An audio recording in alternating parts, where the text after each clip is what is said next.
सबसे पहले आ जाए डार्क मोड पे। तो मैं क्या करता हूँ, कॉन्स्ट वैल, यहाँ पर मैं इसकी की क्रिएट करने लगा हूँ।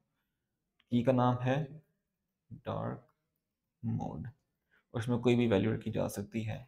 मैं जो उसकी वैल्यू, उसकी वेरिएबल की वैल्यू है वही रख लेता हूँ, क्योंकि it just makes sense to me. Secondly मेरे पास एक फंक्शन होगा जो कि है इस डार्क मोड, और ये रिटर्न करेगा सिंपल बूलियन। यहाँ पे क्या होगा, जो काम मैं उधर इसके इस क्लास में सेट बूलियन गेट बूलियन ये वाला काम कर रहा था, ये वाला काम मैं अपने इस फंक्शन के अंदर करूँगा, और फिर यहाँ से जो भी वैल्यू बनेगी वो रिटर्न करवाऊँगा। ठीक है, अब मेरे पास डार्क मोड जो है वो सेव हुआ है उसमें क्या कहते हैं, स्ट्रिंग में।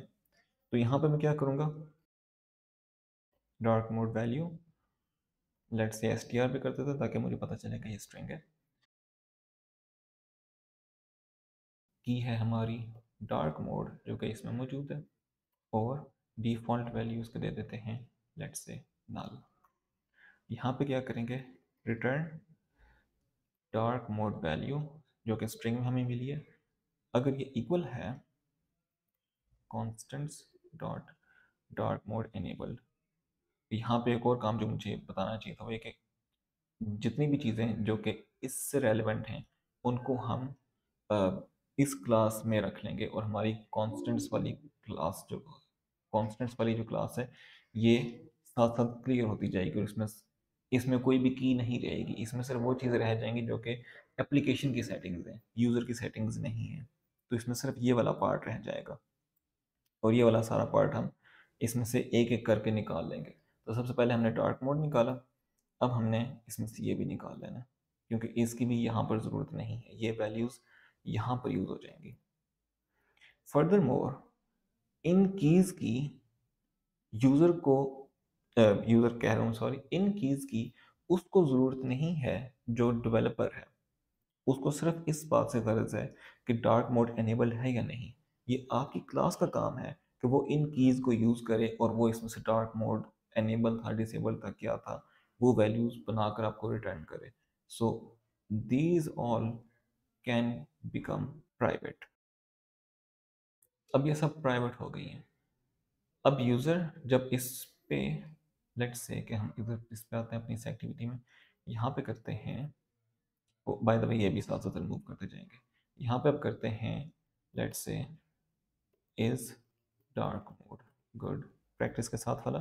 तो share preference utils good dot, अब देखें यहाँ पे आपको कोई भी एक्स्ट्रा की चीज़ नहीं नज़र आ रही, जो हमारी कीज़ हैं वो सारी प्राइवेट हुई है।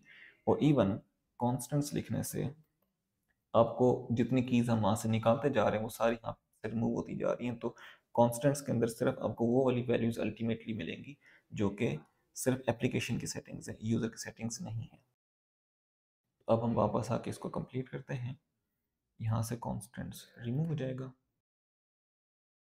इस डार्क मोड ये सेटिंग्स में से वैल्यू निकाल के इसमें सेव कर रहा है, और ये इधर ही चेक कर रहा है कि डार्क मोड इनेबल्ड है कि नहीं, और ये आपको रिटर्न कर देगा कि डार्क मोड इनेबल्ड है या फिर नहीं। अब इसको बनाते हैं सेट, वो होगा सिंपल सेट डार्क मोड। इसमें पास किया जाएगा इस डार्क मोड के नाम से एक बूलियन, जिसका ट्रू का बेसिकली मतलब होगा कि ये डार्क मोड है। और अब यहाँ पे हम क्या करेंगे, शेयर्ड प्रेफरेंसेस जो ऑब्जेक्ट हमारे पास ये मौजूद है क्लास के अंदर, यहाँ पे की क्या होगी हमारी वही वाली जो कि इधर मौजूद है डार्क मोड, और यहाँ पे हमने इसकी वैल्यू देनी है। वैल्यू किस तरह से फिगर आउट करेंगे, इफ इज डार्क मोड जो पैरामीटर हमने इसको पास किया, अगर वो डार्क मोड उसका ट्रू था तो इसका मतलब है कि हमने इसमें सेट करना है एनेबल्ड। तो यहाँ पे हम रिटर्न कर देंगे डार्क मोड एनेबल्ड, अदरवाइज हम इसमें से रिटर्न कर देंगे डार्क मोड डिसेबल्ड, और एंड पे हम कर देंगे अप्लाई। ठीक, अब जितना भी काम है जो कि डार्क मोड रिलेटेड है वो सारे का सारा इस पार्ट में आ गया, और इसमें से वो शख्स जो कि इस क्लास को यूज़ करना चाह रहा है उससे ये सब कुछ हिडन है, इनकैप्सुलेटेड है, और सिर्फ ये दो एक्सेसर फंक्शंस मौजूद हैं। अब अगर कोई यहाँ पे आए और वो डार्क मोड को यूज़ करना चाहे तो उसने सिंपल क्या करना है, shared preference utils good dot is dark mode and that's it. उसके पास यहाँ पे वैल्यू आ गई, उसको कुछ भी याद रखने की ज़रूरत नहीं है, रिटर्न टाइप याद रखने की ज़रूरत नहीं है, क्योंकि वो ये फंक्शन आपको खुद रिटर्न कर रहा है, बता रहा है कि ये बूलियन है, राइट। सो ये मेरी नज़र में गुड प्रैक्टिसेस में आता है। अब हम यहाँ पे एक और फंक्शन क्रिएट करते हैं अपनी दूसरी सेटिंग का। हमारी दूसरी सेटिंग क्या थी, विजेट एक्स वाई पोजिशन। इस पे मैं बाद में आता हूँ, पहले मैं इस पे आ जाता हूँ, सिंक टाइम। तो हम यहाँ पे करते हैं इसी तरह से एक प्राइवेट,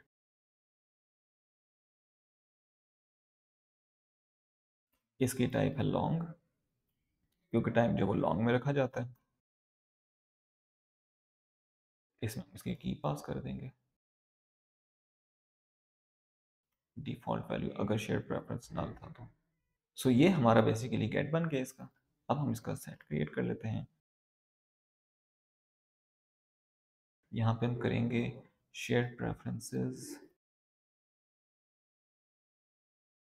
और जो वैल्यू पास की गई है वो। अब जिसने इसको यूज़ करना है सिंक टाइम को, वो करेगा वैल डॉट लास्ट सिंक टाइम। तो ये आपको रिटर्न कर रहा है लॉन्ग, आपको देखते साथ ही पता चल जाएगा कि इसकी टाइप लॉन्ग है। आपको ये नहीं याद रखना कि मैंने यहाँ पर गेट लॉन्ग वाला फंक्शन कॉल करना है या फिर गेट बूलियन वाला करना है या फिर गेट स्ट्रिंग वाला करना है, कुछ भी चीज़ मैटर नहीं करती। और इसी तरह अगर आपने सेट करना है तो आप सिंपल क्या करेंगे, share preference utils shared preferences utils good dot set set last thing time. अब आपको इसके वेरिएबल को देख के आइडिया हो रहा है कि ये लॉन्ग एक्सपेक्ट कर रहा है आपसे। तो सेट करते वक्त भी आपको ये याद रखने की जरूरत नहीं है कि आपने सेट फ्लोट करना है, सेट लॉन्ग करना है, क्या करना है। आपने जिस चीज़ को सेट करना है आपने उस फंक्शन का नाम लिखा और उसने आपको वो क्रिएट करके दे दिया, फंक्शन बेसिकली बना कर दे दिया कि इसको आपने लॉन्ग पास करना है। अब यहाँ पे हम जो भी लास्ट सिंक टाइम है वो हम पास कर लेते हैं। लेट्स से कि लॉन्ग सिंक टाइम था राइट नाउ हम गेट करते हैं system dot current time please. तो ये हमने इसमें लॉन्ग पास कर दिया और वो उसने एज सेटिंग अपने पास सेव कर लिया यूज़र की। नेक्स्ट टाइम जब भी यूज़र लॉग इन करेगा, ओ लॉग इन कह रहा हूँ सॉरी, जब भी यूज़र एप्लीकेशन को रन करेगा तो गेट लास्ट सिंक टाइम आपको वो टाइम रिटर्न करेगा जो कि हमने लास्ट टाइम इसमें सेट किया था। और बाय द वे कॉन्स्टेंट्स में से ये भी निकल जाएगा। ओके, अब इसके बाद हम आते हैं थर्ड पार्ट पे जो कि है विजेट्स पे, विजेट की एक्स वाई पोजीशन पे। आपको याद होगा कि स्टार्ट में मैंने इस बात का जिक्र किया था कि एक्स और वाई काइंड ऑफ पता है हमें कि ये एक एक साथ बिलोंग करते हैं। बेसिकली ये एक ही सेटिंग है जिसकी दो वैल्यूज हमें स्टोर करनी थी, तो हमें उनको दो अलग अलग करके दो कीज देकर स्टोर करना पड़ा। तो इसका इम्प्रूव्ड वे भी हो सकता है जो कि मेरी नज़र में इम्प्रूव्ड है। वो एक के बजाय इसके कि आप एक ही वैल्यू को दो कीज़ करके सेव करें, आप एक ही की क्रिएट करें जो कि अभी मैं आपको करके दिखाऊंगा इसके अंदर। और जो डेटा आपने रिटर्न करवाना है उस डेटा को आप एक डेटा क्लास में रखें ताकि जितना भी डेटा है उससे रेलेवेंट वो आपका एक ही जगह पर सेट हो जाए। तो अब यहाँ पे मेरे पास x और y दो वैल्यूज़ हैं, तो मैं क्या करता हूँ किसी भी जगह पे मैं एक और क्लास क्रिएट कर लेता हूँ आपकी आसानी के लिए और सिंपल इसको रखने के लिए मैं यहीं पर ही क्रिएट कर रहा हूँ।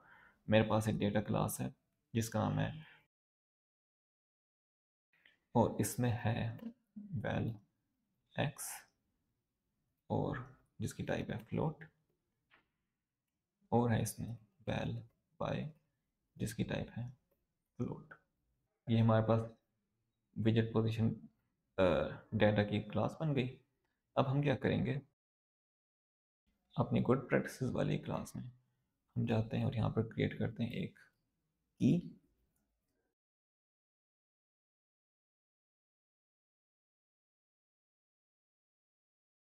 फंक्शन क्रिएट करेंगे गेट विजेट पोजीशन का और उसकी रिटर्न टाइप होगी विजेट पोजीशन डेटा। जो भी हमने डेटा क्लास क्रिएट की, और यहाँ पे हम वो वैल्यू उसमें से गेट करेंगे और वो पोजीशन के डेटा में फिल करके हम रिटर्न करवा देंगे। सो सबसे पहले हम गेट करते हैं हमारी एक्स वैल्यू, जो कि है की। अब यहाँ पर की जो है वो हमारे पास कॉन्स्टेंट्स में मौजूद है, कॉन्स्टेंट्स में से ये वाली कीज़ भी निकल जाएंगी, और फ्लोट में अब हम पास कर देंगे विजिट एक्स पोजीशन और default value 0.0 f। Similarly y is equal to same thing with y, इस वाले की के साथ। ये हमारे पास दो वैल्यूज़ आ गई। अब हम करते हैं हमारा डेटा का ऑब्जेक्ट क्रिएट, ये, और इसको अब हमने करना है रिटर्न। तो बेसिकली रिटर्न दिस, और यहाँ पे हमने x और y की वैल्यू देनी है, जो कि है x एंड y, जो कि अभी हमें ऊपर से रिसीव हुई है। और इनका प्रॉब्लम ये है कि ये नल हो सकती हैं, तो हम यहाँ पे कर लेते हैं। तो जो भी डिफ़ॉल्ट वैल्यू है वो, अगर इसमें से हमें कोई वैल्यू नहीं मिलती तो भी ज़ीरो यूज़ कर लिया जाए। अगर शेयर प्रेफरेंसेस को इनिशियलाइज नहीं किया गया और ये नल था, तब भी ज़ीरो यूज़ कर लिया जाए। सिमिलरली हम करते हैं जिसकी रिटर्न टाइप कोई नहीं होगी।